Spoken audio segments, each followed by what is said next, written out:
11 de abril de 2021, 23 horas e 47 minutos. Aeroporto Internacional de Miami. Uma tempestade massiva atingia a pista. Relâmpagos iluminavam jatos particulares estacionados no terminal VIP. A chuva caía como uma cachoeira. A água escorria pelas janelas da torre de controle. Neste momento, Luiz Herrera, de 42 anos, um zelador, empurrava seu carrinho de limpeza e passava por um segurança fumando perto da entrada do lounge de espera privilegiado.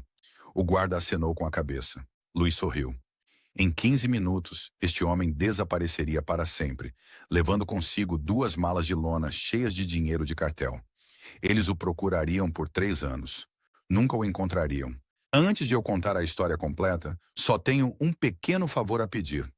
Certifique-se de se inscrever no canal, curtir este vídeo e me diga nos comentários: de que cidade você está assistindo? É sempre incrível ver até onde este público está chegando. Luiz Herrera era invisível. Esse era o seu superpoder, embora ele ainda não soubesse disso. Por 3 anos, ele limpou os andares do Aeroporto Internacional de Miami, trabalhando no turno da noite, das 23 horas às 7 horas. As pessoas viam os zeladores como se fossem feitos de vidro. Passageiros passavam apressados sem fazer contato visual. Os seguranças o tratavam como um móvel. A equipe do aeroporto via apenas o uniforme, nunca o homem que o usava.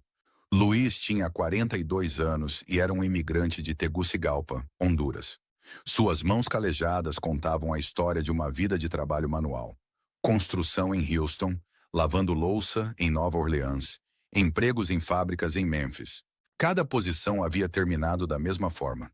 Cortes de orçamento, automação ou batidas de imigração que o faziam fugir para a próxima cidade.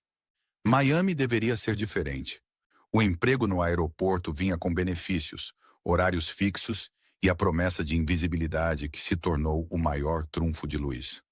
Seu rosto envelhecido carregava a geografia da América Central. Maçãs do rosto altas herdadas de ancestrais maias, pele escurecida por décadas de trabalho ao ar livre e olhos que tinham visto pobreza demais para se surpreenderem com qualquer coisa. Ele tinha 1,68 metros de altura e 72 quilos, com a força de um homem que nunca pagou academia, mas que passou a vida inteira levantando, carregando e movendo coisas.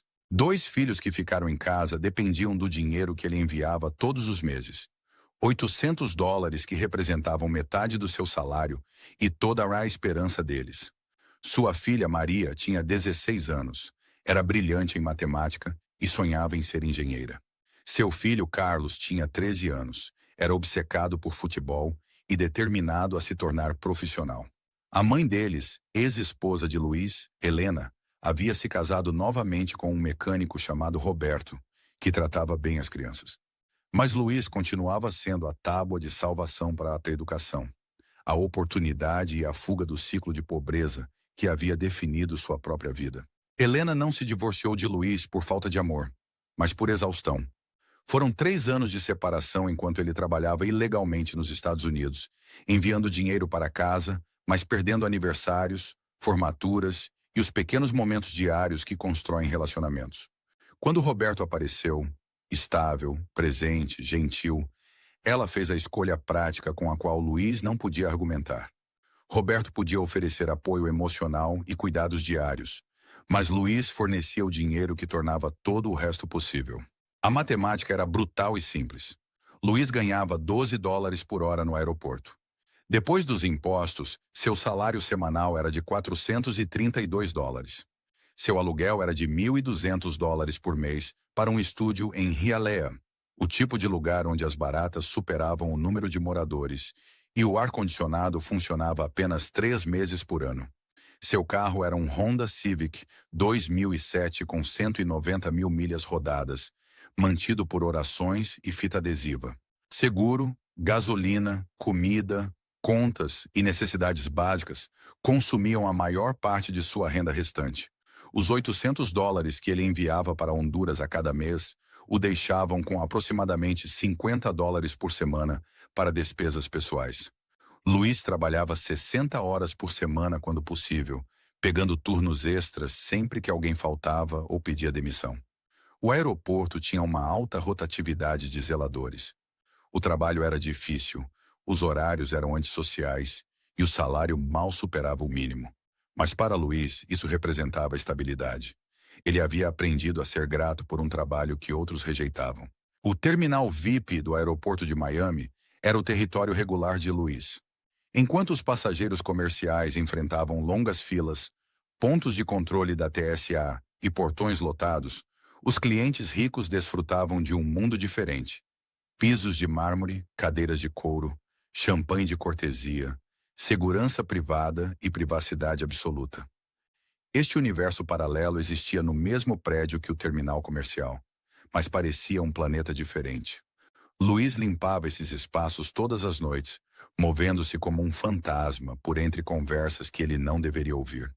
Ele havia aprendido inglês suficiente ao longo dos anos nos Estados Unidos para entender a maioria das discussões, e seu espanhol nativo permitia que ele acompanhasse conversas que os passageiros supunham ser privadas.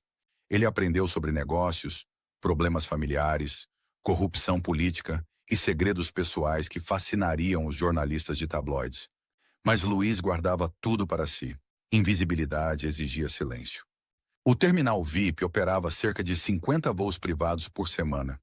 A maioria dos passageiros eram executivos de empresas legítimas, celebridades, atletas profissionais e famílias ricas que viajavam a negócios ou a lazer. Esses clientes pagavam taxas premium por privacidade, conveniência e serviço que as companhias aéreas comerciais não podiam igualar. Eles chegavam minutos antes da partida, evitavam multidões e atrasos e tratavam o aeroporto como seu centro de transporte pessoal. Mas Luiz havia notado padrões entre certos voos que não correspondiam ao perfil típico do VIP.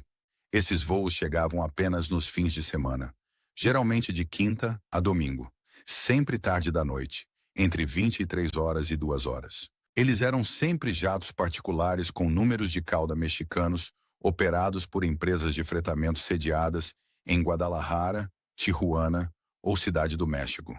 As aeronaves eram caras, Gulfstreams, Bombardiers, Citations, mas não eram configuradas para viagens de luxo. Os interiores haviam sido modificados para maximizar o espaço de carga em vez do conforto do passageiro. Os passageiros nunca eram famílias ou executivos de negócios típicos. Eram homens de ternos caros que falavam espanhol com sotaques regionais específicos que Luiz reconheceu de seus anos na América Central. Sotaques de cartel. O vocabulário, a inflexão, as referências casuais à violência que pontuavam suas conversas. Luiz já tinha ouvido esses padrões antes em bares e estações de ônibus no México e na Guatemala, falados por homens que portavam armas e esperavam obediência. Esses homens viajavam com pouca bagagem, nenhuma mala, nenhuma pasta, nenhuma carga óbvia. Mas eles sempre saíam com algo. Malas de lona, mochilas esportivas, às vezes estojos rígidos com cadeado. As malas pareciam se materializar de algum lugar dentro do aeroporto, trazidas por pessoas que Luiz nunca via durante as trocas reais. Luiz havia vislumbrado o interior de uma mala durante uma limpeza de rotina 6 meses antes. Pilhas de notas verdes amarradas com elásticos, mais dinheiro do que ele jamais vira na vida. Uma estimativa conservadora. $500 mil, talvez mais. A cena o assombrou por semanas, não porque ele imediatamente planejou roubá-lo, mas porque representava uma riqueza impossível, transportada casualmente por pessoas que tratavam o dinheiro como papel sem valor. As malas vinham de algum lugar no aeroporto. Luiz começou a prestar atenção com a paciência metódica de um homem que havia aprendido que a sobrevivência exigia entender cada detalhe de seu ambiente. Luiz levou 6 meses para entender a operação. Os voos mexicanos aterrissavam no terminal privado por volta da meia-noite. Os passageiros seguiam para o VIP Lounge 7, uma sala à prova de som com janelas do chão ao teto, com vista para a pista. Luiz deveria limpar este lounge todas as noites, mas a segurança sempre o instruía a pular quando os passageiros especiais chegavam. Uma quinta-feira de março, o segurança saiu para um intervalo para fumar, mais longo que o normal. Luiz aproveitou o momento. Ele empurrou seu carrinho para mais perto do lounge, fingindo limpar os pisos do corredor. Através da porta parcialmente aberta, Ele viu 3 homens de terno sentados ao redor de uma mesa de mogno. Na mesa, havia 4 grandes malas de lona, abertas, cheias de dinheiro. Um homem estava contando as notas com uma máquina de contar dinheiro. O som era rítmico, hipnótico. Outro homem fazia anotações em um livro razão. O terceiro homem fumava um charuto e observava a pista pelas janelas. Eles estavam esperando por algo. 20 minutos depois, 2 homens diferentes chegaram. Americanos com base em sua conversa em inglês. Eles usavam camisas polo e calças caqui, o tipo de roupa que gritava policial à paisana. Exceto que esses homens não eram policiais. Eles estavam muito relaxados, muito à vontade com os mexicanos. Eles trocaram breves gentilezas em inglês. Então um dos americanos abriu uma pasta. Dentro havia documentos, passaportes e o que pareciam ser manifestos de embarque. Os mexicanos empurraram 2 malas de lona para o outro lado da mesa. Os americanos as pegaram e saíram por uma saída diferente. As malas restantes ficaram com os mexicanos, que terminaram seus charutos e partiram 30 minutos depois, pela entrada principal do VIP. Luiz havia testemunhado uma operação de lavagem de dinheiro, provavelmente ligada ao tráfico de drogas. O aeroporto de Miami era uma máquina de lavar para dinheiro sujo, e ele estava limpando os pisos ao redor dela todas as noites. Luiz Herrera ganhava $12 por hora. Depois dos impostos, seu salário semanal era de $432. Seu aluguel era de $1.200 por mês para um estúdio em Hialeah. Seu carro precisava de freios novos. Sua filha em Honduras precisava de tratamento dentário que custaria $3.000.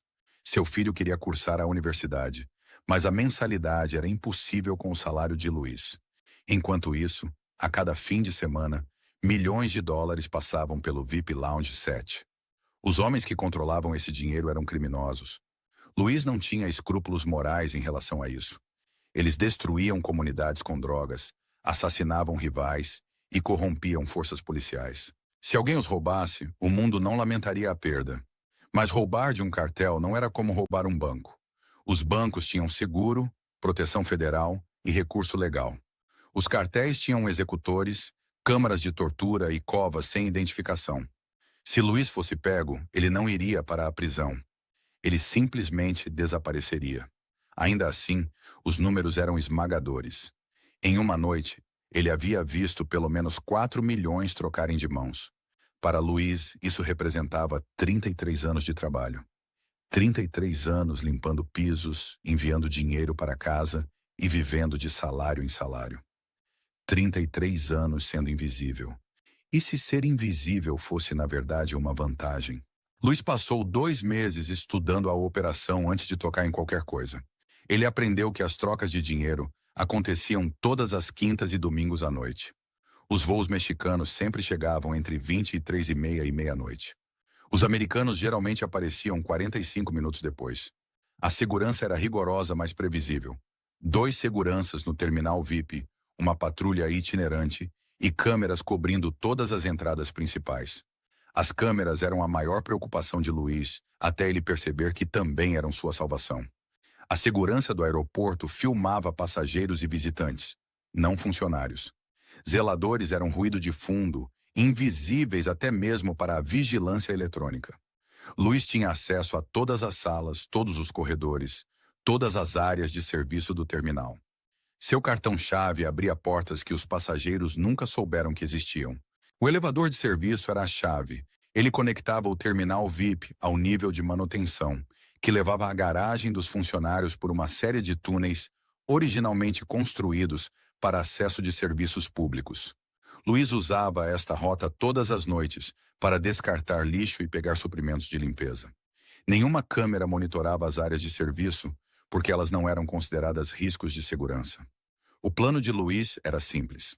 Durante a janela de 45 minutos, entre a chegada dos mexicanos e a retirada dos americanos, ele entraria no VIP Lounge 7 durante o intervalo de cigarro do segurança, pegaria 2 das 4 malas de lona, as esconderia em seu carrinho de zelador, sob sacos de lixo falsos, e as transportaria pelo elevador de serviço até a garagem. Ele colocaria as malas em seu carro e fugiria antes que alguém notasse o roubo. A beleza do plano estava em sua simplicidade. Zeladores não eram revistados ao saírem do aeroporto. Carrinhos de zelador não eram inspecionados.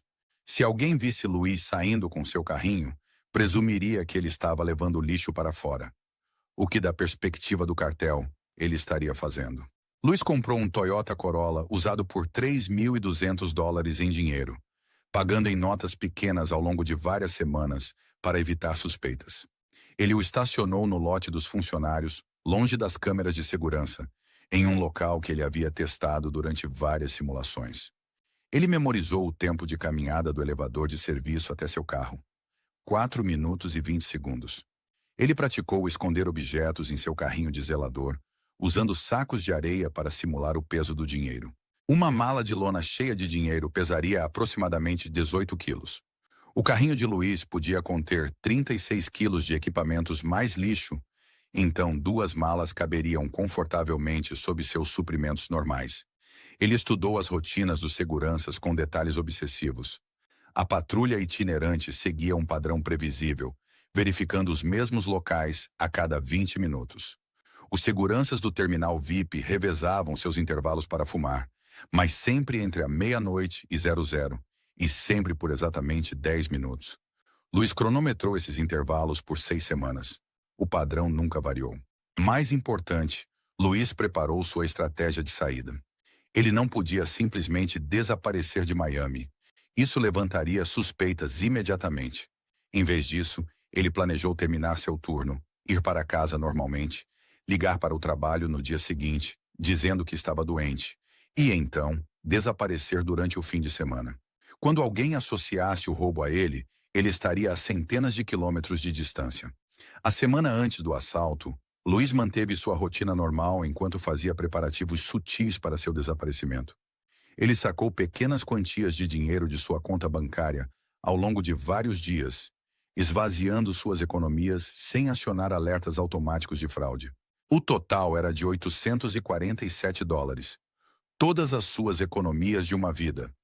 Mal o suficiente para as despesas de uma semana, mas suficiente para transporte de emergência. Ele limpou seu apartamento gradualmente, jogando fora itens pessoais e doando roupas para a caridade. Para vizinhos e colegas de trabalho, parecia que Luiz estava simplesmente organizando sua vida, se livrando da bagunça. Na realidade, ele estava eliminando evidências e reduzindo a quantidade de bens pessoais que precisaria abandonar quando fugisse. Luiz escreveu cartas para seus filhos em Honduras, explicando seu amor por eles e suas esperanças para o futuro.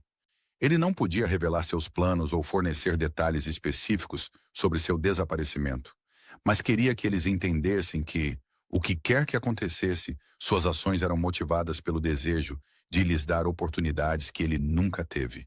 Ele selou essas cartas e as entregou a um amigo de confiança, na comunidade hondurenha, com instruções para enviá-las apenas se Luiz não entrasse em contato com sua família dentro de um mês. Ele também preparou uma carta de confissão endereçada ao FBI, admitindo o roubo e fornecendo detalhes sobre a operação de lavagem de dinheiro que ele havia testemunhado.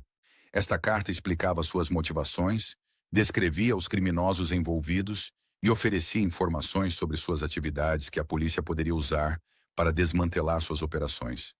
Luiz selou esta carta e a deixou em seu apartamento, onde os investigadores a encontrariam após seu desaparecimento. A confissão tinha múltiplos propósitos. Ela forneceria às autoridades evidências sobre as atividades do cartel, potencialmente ajudando a fechar sua operação. Ela também demonstraria que Luiz não era um criminoso de carreira ou terrorista, mas simplesmente um homem desesperado que havia tomado uma decisão calculada de roubar de pessoas que não podiam denunciar o crime a autoridades legítimas. Mais importante, a confissão daria a Luiz uma forma de seguro. Se o cartel eventualmente o encontrasse, ele poderia revelar que já havia fornecido à polícia informações detalhadas sobre a operação deles. Matá-lo não serviria a nenhum propósito, exceto vingança, e poderia, na verdade, aumentar a atenção da polícia sobre suas atividades. Luiz praticou sua rotina de roubo todas as noites por uma semana, cronometrando cada elemento e memorizando cada passo. Ele ensaiou entrar no VIP Lounge 7, localizar as malas de lona, transferi-las para seu carrinho e mover-se pelo elevador de serviço até a garagem. Ele praticou esses movimentos até que se tornassem memória muscular automática, que funcionaria mesmo sob estresse extremo. Ele também se preparou mentalmente para a possibilidade de falha. Se pego em flagrante, Luiz planejou alegar que havia sido pago por indivíduos desconhecidos para roubar itens específicos do lounge. Ele insistiria que não sabia o que estava nas malas ou a quem os itens pertenciam. Esta história não salvaria sua vida se o cartel o capturasse, mas poderia fornecer alguma proteção se ele fosse preso por autoridades legítimas. Em 10 de abril, Luiz estava pronto. A próxima oportunidade adequada ocorreria no domingo, 11 de abril, quando a previsão do tempo anunciava tempestades que forneceriam cobertura adicional para suas atividades. 11 de abril de 2021. A tempestade começou a se formar sobre os Everglades por volta das 20 horas, ganhando intensidade enquanto se movia para leste em direção à costa. Às 22 horas, a chuva caía constantemente em todo o condado de Miami-Dade. Às 23 horas, a tempestade havia se intensificado em um sistema climático que dominaria a cobertura de notícias locais e causaria interrupções significativas na aviação comercial. O trovão rolava pelo aeroporto como fogo de artilharia, sacudindo as janelas e acionando alarmes de carros nas garagens. Relâmpagos iluminavam o céu a cada poucos segundos, criando um efeito estroboscópico que fazia as câmeras de vigilância lutarem para manter uma qualidade de imagem consistente. A tempestade era alta o suficiente para mascarar conversas e passos, enquanto os raios estavam interferindo em alguns sistemas eletrônicos. Voos comerciais estavam sendo atrasados, desviados ou cancelados completamente. O terminal principal estava lotado de passageiros presos, criando um caos que desviava na atenção da segurança de outras áreas do aeroporto. Apenas o terminal privado permanecia totalmente operacional, protegido por passarelas cobertas e serviços de solo especializados, que podiam funcionar em condições climáticas severas. Luiz chegou para seu turno às 22h45, 15 minutos antes do normal. Ele bateu seu cartão de ponto, pegou seus suprimentos de limpeza e começou sua rotina nas áreas do terminal comercial. Pela primeira hora, ele trabalhou normalmente, limpando pisos, esvaziando latas de lixo e limpando banheiros. Para qualquer observador, esta era uma noite típica para um funcionário consciente. Às 23h30, Luiz se mudou para o terminal VIP para começar sua rotina regular de limpeza. A área estava mais movimentada que o normal devido à tempestade. Vários passageiros comerciais atrasados haviam comprado acesso temporário aos lounges VIP enquanto esperavam seus voos serem retomados. Esta atividade adicional forneceu cobertura extra para a presença e os movimentos de Luiz. O Gulfstream G650 mexicano apareceu na aproximação às 23h52. Suas luzes de navegação visíveis através da tempestade enquanto se alinhava para o pouso na pista privada. Luiz observou de uma janela no corredor de serviço, enquanto a aeronave aterrissava e taxiava em direção ao terminal VIP. O avião era elegante e caro, provavelmente valendo $40 milhões, operado por uma empresa de fretamento que se especializava em transportar clientes que valorizavam a discrição acima do conforto. Às 23h58, o Gulfstream parou no portão VIP.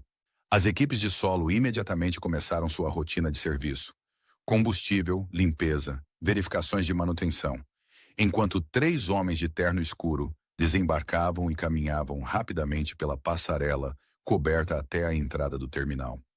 Eles não carregavam bagagem, mas se moviam com um passo proposital de pessoas que tinham negócios importantes a conduzir. Luiz reconheceu 2 dos homens de observações anteriores. O líder tinha aproximadamente 50 anos, bem vestido, com a postura de alguém acostumado ao comando e à obediência. Os outros 2 eram mais jovens, provavelmente guarda-costas ou executores, com a constituição física e a maneira alerta de pessoal de segurança profissional. Às 00h05, os 3 homens entraram no VIP Lounge 7. Luiz se posicionou no corredor de serviço, fingindo organizar seus suprimentos de limpeza, enquanto, na verdade, monitorava a situação através de superfícies reflexivas e visão periférica. Ele podia ouvir suas vozes através das paredes parcialmente à prova de som. conversas em espanhol sobre atrasos devido ao clima, conexões de voo e preocupações operacionais. Às 0h10, o segurança B começou sua patrulha exterior, deixando o terminal VIP para verificar as portas do perímetro e as saídas de emergência. Isso fazia parte de sua rotina regular, mas o momento era crucial para o plano de Luiz.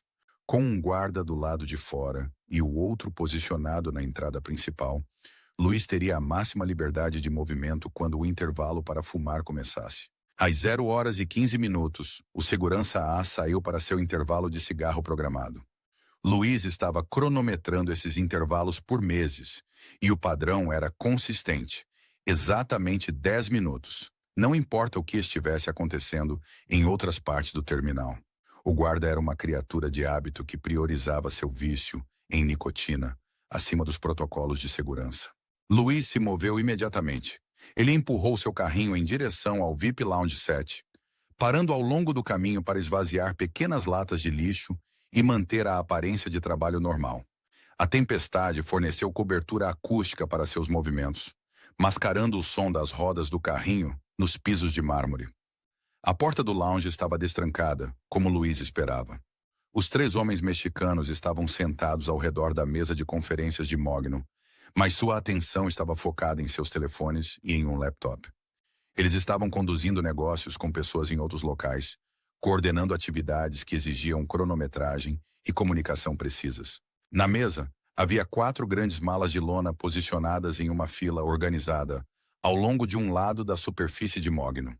2 malas estavam fechadas com zíper, enquanto 2 permaneciam abertas, revelando pilhas de notas amarradas com elásticos. Luiz estimou que cada maço continha $10.000 e cada mala continha aproximadamente 200 maços. Cálculo conservador: $2 milhões por mala, $8 milhões no total. Luiz entrou no lounge e começou a limpar o chão perto das janelas, ficando o mais longe possível da mesa de conferências, enquanto ainda parecia estar trabalhando. Os homens reconheceram sua presença com olhares breves, mas voltaram às suas conversas telefônicas. Para eles, ele era invisível, apenas mais um funcionário de serviço realizando manutenção de rotina. A conversa era em espanhol, discutindo a logística para mover o dinheiro por vários canais. Luiz pegou referências a bancos nas Ilhas Cayman, negócios no Panamá e investimentos imobiliários no Texas. Esses homens não estavam apenas transportando dinheiro, eles estavam operando uma rede financeira sofisticada que lavava lucros de drogas através de negócios legítimos e contas offshore. Às 0h18, os telefones dos 3 homens vibraram simultaneamente com mensagens de texto. Eles verificaram suas telas e começaram a se preparar para a chegada de seus contatos americanos. Um homem fechou o laptop e o guardou em uma pasta. Outro homem apagou seu charuto e limpou o cinzeiro. O terceiro homem verificou seu relógio e fez uma breve ligação para confirmar que seus associados estavam a caminho. 5 minutos, o líder anunciou. 5 minutos. Os homens se levantaram e se moveram em direção às janelas com vista para a pista, ostensivamente observando a chegada dos americanos, mas, na verdade, criando distância da mesa de conferências e do dinheiro. Este era o momento de Luiz, a oportunidade que ele vinha planejando por meses. Ele se aproximou da mesa com seu esfregão, fingindo limpar manchas de água da superfície de madeira polida. Os homens estavam a 6 metros de distância, focados nas janelas e em seus telefones. A máquina de contar dinheiro estava silenciosa na mesa, tendo terminado seu trabalho pela noite. Com movimentos praticados centenas de vezes, Luiz abriu as 2 malas de lona fechadas e confirmou seu conteúdo. Mais pilhas de notas amarradas idênticas às que ele havia visto nas malas abertas. Cada mala era pesada, mas gerenciável para alguém acostumado a levantar e carregar equipamentos. Luiz levantou a primeira mala e a colocou no compartimento inferior de seu carrinho de zelador, cobrindo-a imediatamente com suprimentos de limpeza e sacos de lixo encharcados em alvejante. O forte cheiro químico desencorajaria uma inspeção de perto, enquanto fornecia uma explicação lógica para quaisquer odores que pudessem emanar do carrinho. A segunda mala era um pouco mais pesada, provavelmente contendo notas de denominação maior. Os braços de Luiz se esforçaram enquanto ele a transferia para o carrinho e arrumava os materiais de camuflagem por cima. A operação inteira levou 53 segundos. Mais do que ele esperava, mas ainda dentro dos parâmetros aceitáveis. Os homens mexicanos ainda estavam nas janelas, verificando seus telefones e observando seus associados. Um homem falava calmamente em um celular, fornecendo atualizações a alguém em outro local. Eles não tinham motivos para inspecionar a mesa de conferências ou contar as malas restantes até depois que os americanos partissem. Luiz retomou a limpeza, trabalhando em direção à porta, enquanto mantinha a aparência de limpeza de rotina. Seu coração batia forte contra as costelas e sua visão parecia se estreitar à medida que a adrenalina inundava seu sistema. Mas seus movimentos permaneceram firmes e deliberados. A tempestade continuava do lado de fora, fornecendo cobertura acústica para quaisquer sons que seu equipamento pudesse fazer. Às 0h21, Luiz empurrou seu carrinho para fora do lounge e para o corredor.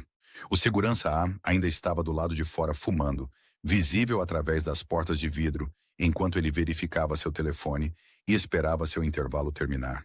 O segurança B estava realizando sua patrulha itinerante em uma seção diferente do terminal. Luiz seguiu em direção ao elevador de serviço, movendo-se em seu ritmo normal e parando ocasionalmente para esvaziar pequenas latas de lixo ao longo do caminho. Qualquer pessoa que estivesse observando veria um zelador completando suas responsabilidades de rotina. O carrinho parecia normal, cheirava normal e se movia normalmente, apesar de carregar $4 milhões em moeda roubada. Luiz havia escondido com sucesso o roubo à vista de todos, usando a invisibilidade que havia definido toda a sua vida profissional.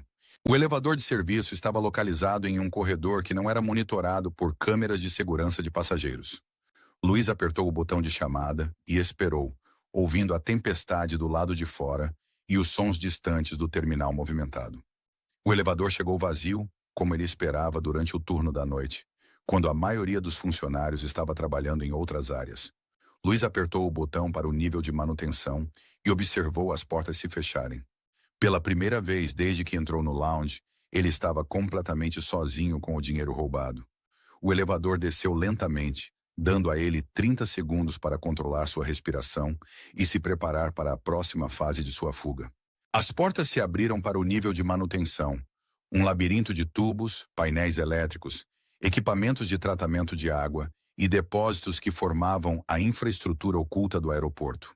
Esta área era mal iluminada, raramente visitada, exceto por técnicos especializados, e completamente invisível para os sistemas de segurança focados em passageiros que monitoravam os níveis acima.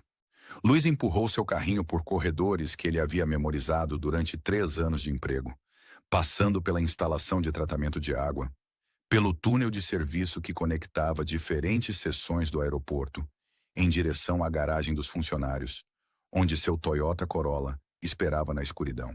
O túnel tinha aproximadamente 180 metros de comprimento, largo o suficiente para veículos de serviço e iluminado por luzes fluorescentes que criavam poças de iluminação áspera separadas por áreas de sombra profunda.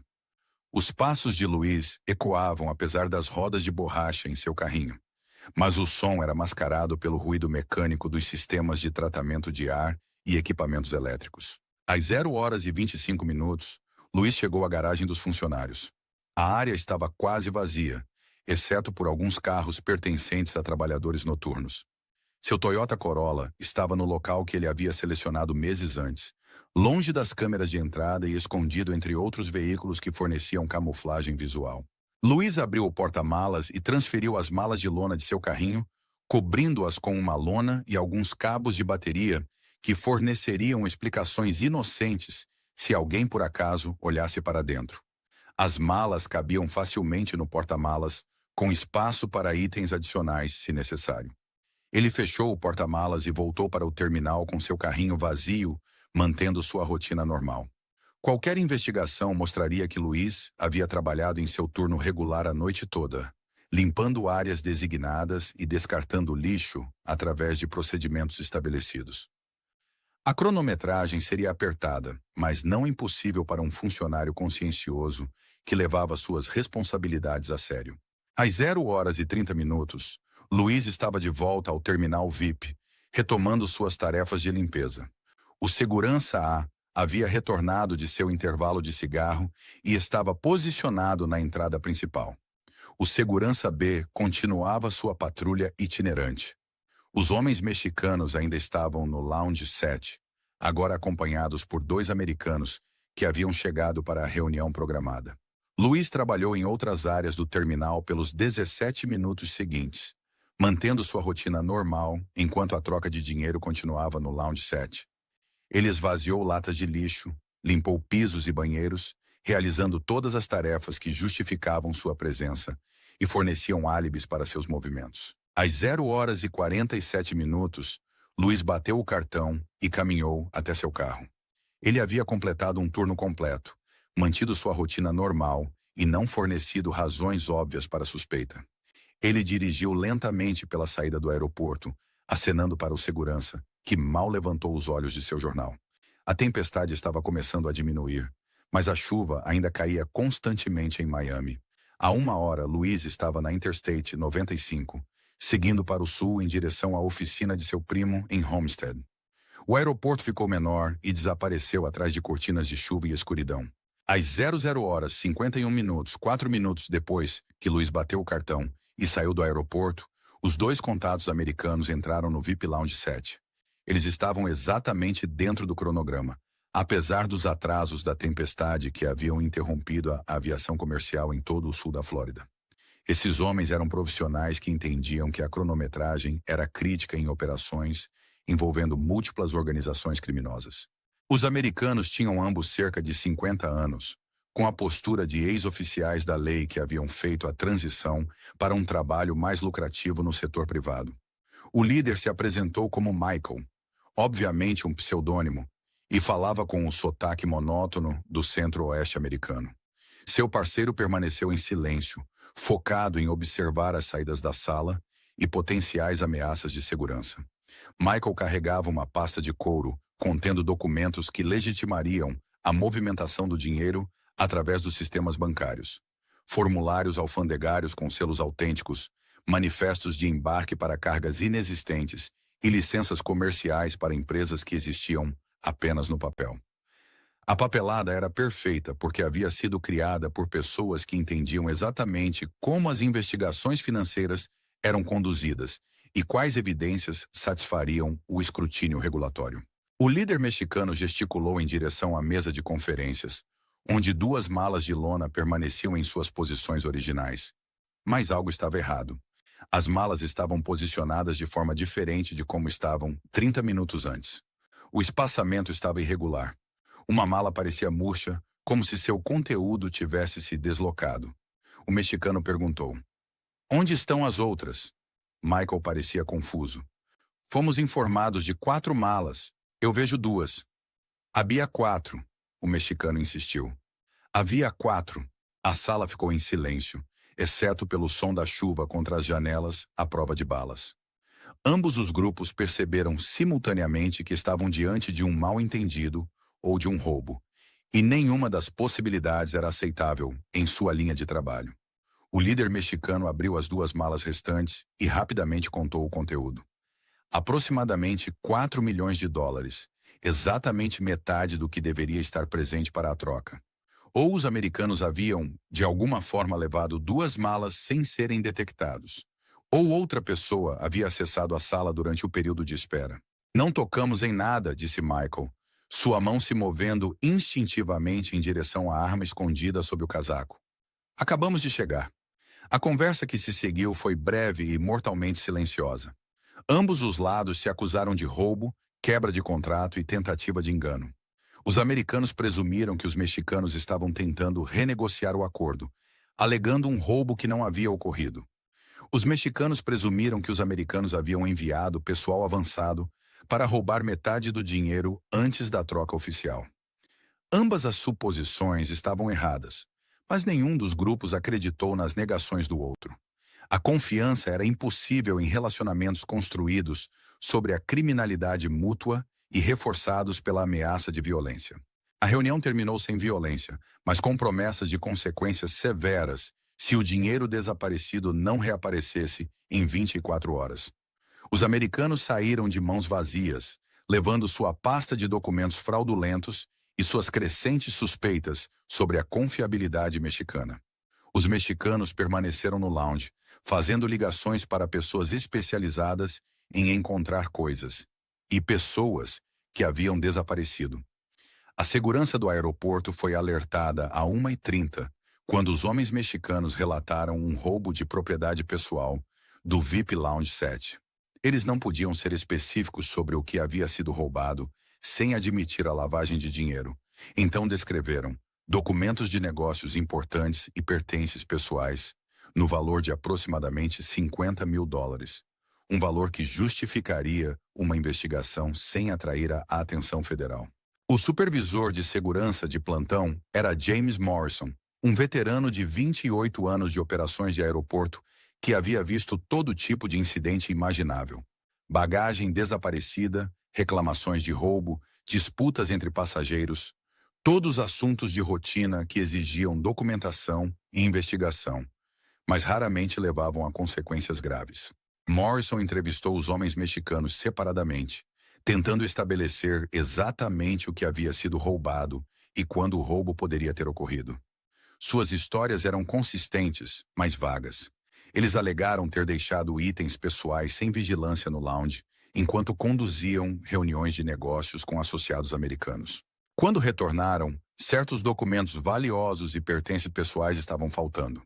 Os mexicanos não forneceram descrições específicas dos itens desaparecidos, nem números de série, nem fotografias, nem evidências de que os itens jamais tivessem existido. Eles se recusaram a envolver a polícia local, alegando que preferiam lidar com o assunto de forma privada através dos canais de segurança do aeroporto. Essas respostas levantaram sinais de alerta para Morrison, que suspeitou que os homens estavam envolvidos em atividades que não podiam discutir com autoridades legítimas. Morrison ordenou uma revisão de segurança de todas as imagens que cobriam o VIP Lounge 7 e as áreas circundantes entre as 23 horas e a 1h. A revisão não encontrou nada em comum. As câmeras mostravam os 3 homens mexicanos entrando e saindo do lounge nos horários esperados. Elas mostravam os 2 homens americanos chegando para o compromisso agendado e partindo após uma breve reunião. Mais importante, as câmeras não mostravam pessoal não autorizado entrando no terminal VIP durante o período de tempo relevante. O único não passageiro na área era o zelador Luiz Herrera, que estava limpando o lounge e os corredores circundantes como parte de sua rotina normal.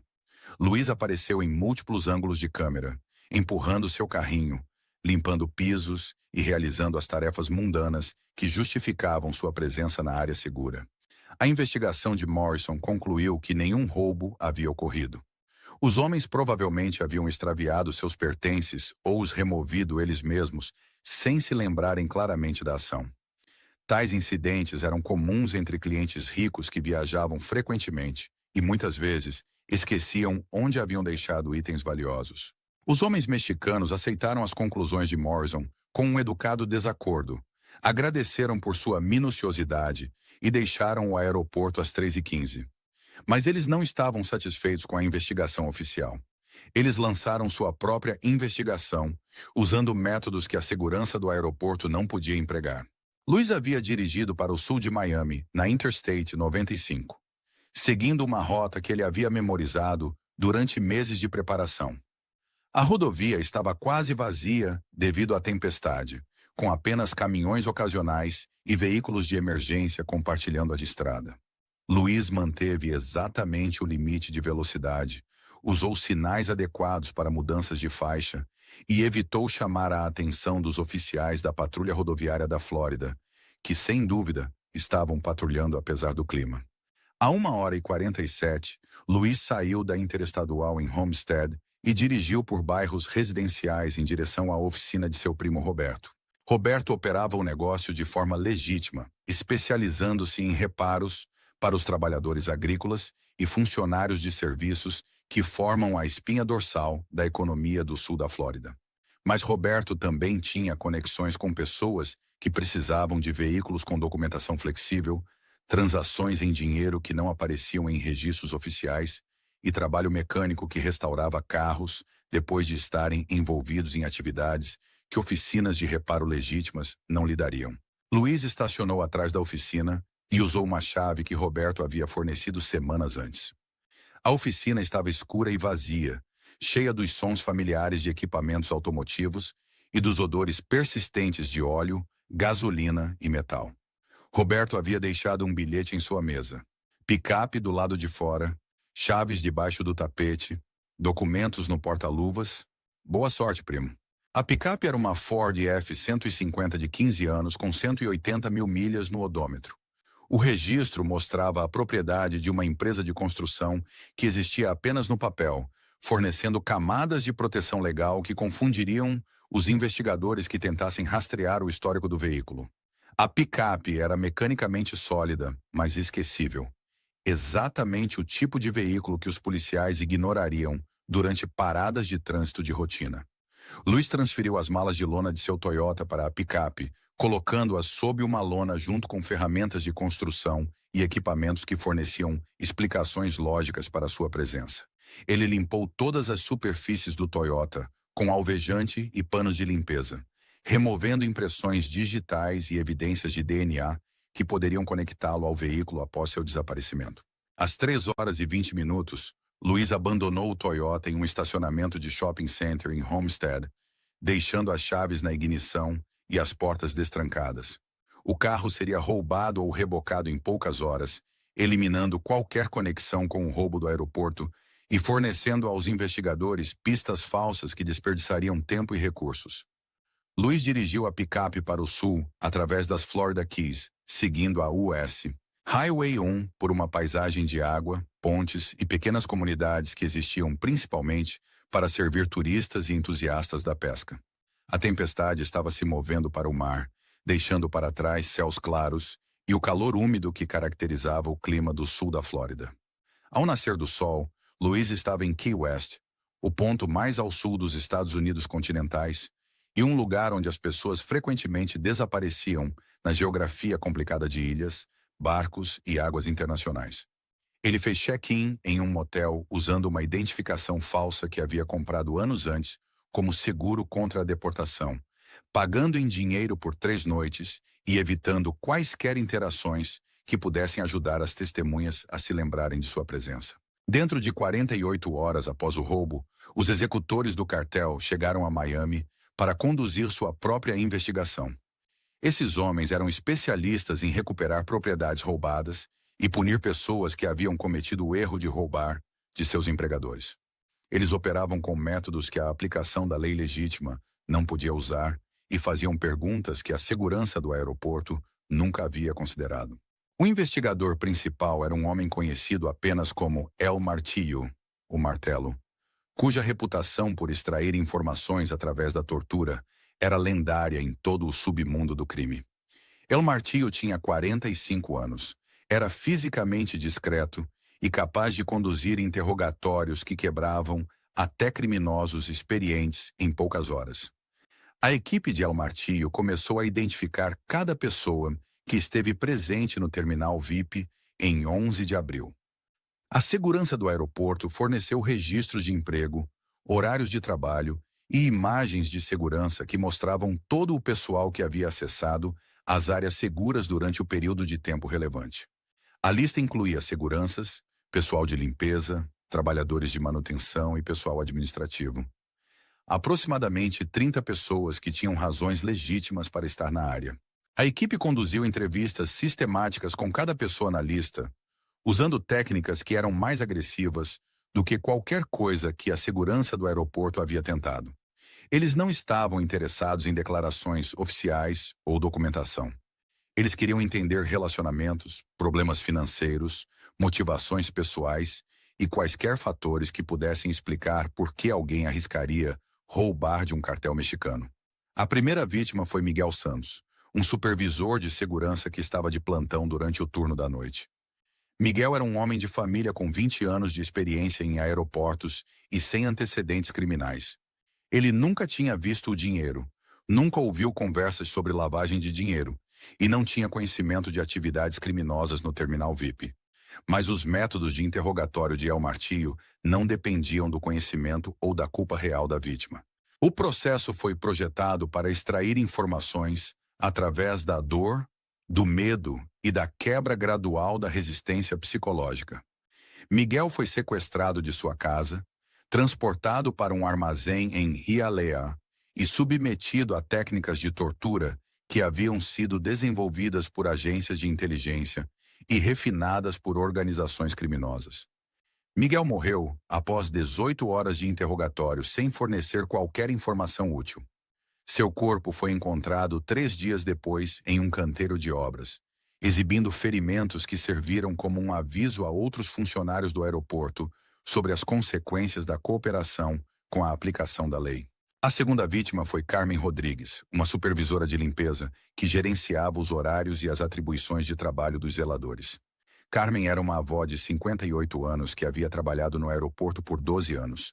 Ela conhecia pessoalmente todos os membros da equipe de zeladoria e podia fornecer informações detalhadas sobre seus antecedentes, hábitos de trabalho e vidas pessoais. O interrogatório de Carmen durou mais tempo porque ela tinha mais informações potencialmente relevantes. Ela podia descrever as rotinas de limpeza, as áreas pelas quais cada zelador era responsável e o pessoal que tinha acesso ao VIP Lounge 7. Mas ela não tinha conhecimento da operação de lavagem de dinheiro ou do roubo que havia ocorrido. A equipe de El Martillo soube de Luiz Carrera durante o interrogatório de Carmen. Ela o descreveu como um funcionário confiável que trabalhava no turno da noite, falava pouco inglês e se mantinha reservado. Luiz estava limpando o terminal VIP por 3 anos, sem quaisquer problemas disciplinares ou comportamento suspeito. Carmen nunca o tinha visto exibir riqueza inesperada, discutir problemas financeiros ou se associar a pessoas que pudessem estar envolvidas em atividades criminosas. Mas Luiz Herrera era o quarto na lista de investigação deles, e quando eles estavam prontos para entrevistá-lo, ele havia desaparecido completamente. Se você gostou dessa história, certifique-se de curtir o vídeo, inscrever-se no canal e ativar as notificações para não perder o próximo.